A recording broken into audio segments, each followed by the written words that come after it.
por qué. Pilar dijo en un comienzo que ella lo había podido deshacer porque pensaba que era seda. La expectativa que puso en el nudo fue una expectativa que facilita. Charo pensaba que ella es responsable y piensa, pero eso es interesante porque hay otras personas en la sala que pensaron que era responsabilidad, que el nudo estaba muy distinto al nudo de Pilar, ¿no? ¿Hubo gente que pensó eso? Yo pienso que ese nudo tiene más nudos que otros. Exacto, exacto. Ella piensa que ese nudo tiene más nudos que otros y eso es lo que nosotros solemos pensar de nuestros problemas y de nuestros desafíos. El ver que el otro lo deshace en un minuto nos frustra y dice, ¿pero por qué? ¿Se fijan que nos pasan las mismas cosas? Que no son los nudos lo importante, sino lo que nos decimos a nosotros mismos de los nudos que tenemos en nuestro paisaje cotidiano. ¿Y qué mejor ejemplo que verlo así? Y algunos dirán, no, es que, ¿por qué a nadie se le ocurrió pedir ayuda? ¿Por qué aquí en esta sala no decidieron deshacer los nudos entre todos? Una cosa que es interesante, ellos intentaron trabajar en equipo, pero se dieron cuenta de que los nudos no son los mismos. Es decir, lo que le pasa a uno, a lo mejor es lo mismo que le pasa a otro, dos personas que se enferman o dos personas que se divorcian, pero todos tienen percepciones distintas de ese nudo. Y unos querrán abrirlo desde un lugar, otros querrán romperlo, otros ni siquiera les interesará deshacer el nudo de su vida. O otros buscarán que otros lo deshagan. O otros buscarán responsabilizar a otros de sus propios nudos. A diferencia de Charo, ¿no? Que fue muy proactiva y se responsabilizó ella. Eso no es lo habitual. Que sepáis que normalmente en este ejercicio la gente culpa el nudo. Al que hizo el nudo. No, aquí hay nudos fáciles y aquí hay nudos difíciles. Tal vez en la vida sea así. Entonces, en la medida en que nuestro círculo, nosotros cuando interpretamos, cuando analizamos, cuando pensamos, tenemos la posibilidad de darle fuerza al círculo de influencia o a nuestro círculo de preocupación. El círculo de influencia es cuando yo creo que no tengo trabajo por culpa de... O sea, el círculo de preocupación es cuando yo creo que no tengo trabajo por culpa de otro. De mi jefe, del gobierno, de los políticos, de la economía o de la crisis. Entonces, mi círculo de influencia es cada vez más pequeño.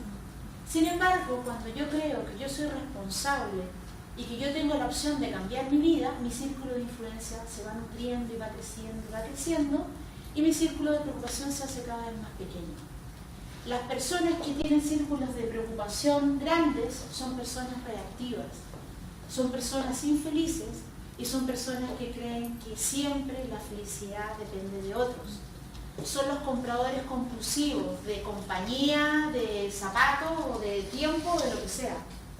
Las personas proactivas, es decir, que son libres del estímulo, que hacen una distancia entre el estímulo y la respuesta, son personas felices porque entienden que el clima interior y su clima emocional depende de ti y que nadie puede cambiarlo desde afuera.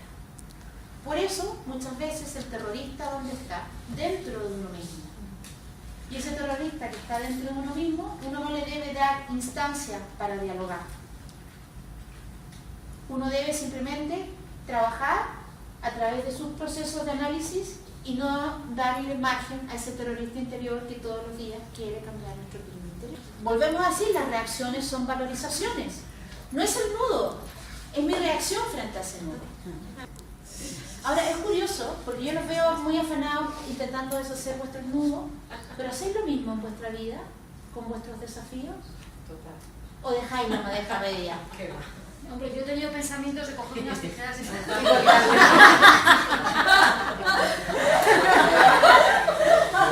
Ahora sí, siempre está la percepción que al otro le fue bien porque el nudo era más fácil, ¿no? Siempre queda esa percepción. Seguramente el otro tenía el nudo más fácil, o tenía un enchufe, o tomó una coartada. Vamos a darnos cuenta de cuál es la visión del triunfador y cuál es la visión del que cree que es un concepto erróneo, ¿no? Es decir, por una parte, hay conceptos en relación al fracaso que creen, personas que creen que se puede evitar, que fallar es un destino, que el fracaso es objetivo y ya hemos descubierto que es subjetivo, que el fracaso es un estigma, o sea que si tenemos una tendencia a esconder nuestro fracaso.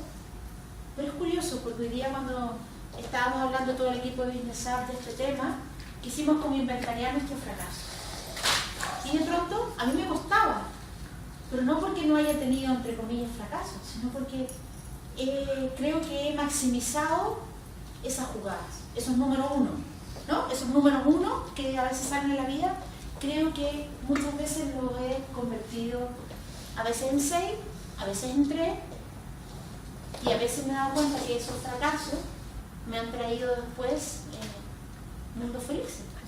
Entonces, es un fracaso en el momento porque pareciera que algo no resultó, pero para que algo no resulte, siempre hay una nueva puerta que se abre, una nueva dimensión, una nueva mirada, una nueva percepción. La gente que tiene fracaso es gente que es profunda. Volvemos a decir, en la medida de que haya buceado en esos fracasos, ¿no? La diferencia, ¿os acordáis?, entre inocencia e ingenuidad. Ingenuo es aquel que no aprende de la experiencia del fracaso. Y inocente es aquel que ve lo que todavía nadie ve en el fracaso, es decir, el potencial del éxito que hay ahí. No se contamina. Entonces, el fracaso no es más que los dados que nos llevarán a la meta. El 6 es el éxito, pero es que a veces que el éxito en una relación de pareja, por ejemplo, puede hacer que no conozcas al amor de tu vida y que te pases de la meta.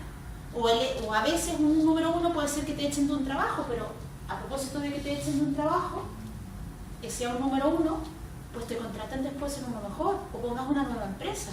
Entonces, en definitiva, no importa el número que nos salga en la vida, sino lo importante es qué hacemos con esas barajas o qué hacemos con esos números. ¿Cuál es nuestra perspectiva ante el fracaso?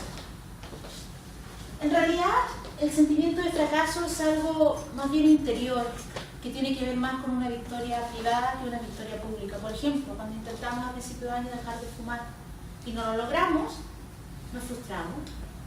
A veces creemos que el fracaso tiene que ver con victorias públicas, esas donde uno se sube al escenario, te aplauden y te dan un diploma o una medalla. Pero la verdad es que muchas veces el fracaso que más nos quema emocionalmente tiene que ver con victorias privadas. Por ejemplo, la fuerza de voluntad, el tener mal carácter y no lograr superarlo, el proponerse una meta y no lograr cumplirla. Ese es el fracaso real. Algunos iconos de grandes, entre comillas, fracasados de las escuelas tradicionales, como Einstein, no sé si sabéis, pero lo echaron de la escuela y le dijeron que en realidad era un retrasado mental. Como suelen decirle a todas las personas que son seres extraordinarios, es un problema de cuando uno ataca a una persona, es porque no alcanza tu evolución para comprender los destellos de ese ser. Y por eso lo agredo, porque no lo conozco. Yo siempre, los que me conocéis tiempo, sabéis que tengo una frase que es que un sapo reconoce un sapo, una rosa reconoce otra rosa, un ángel reconoce otro ángel y un Dios reconoce otro Dios.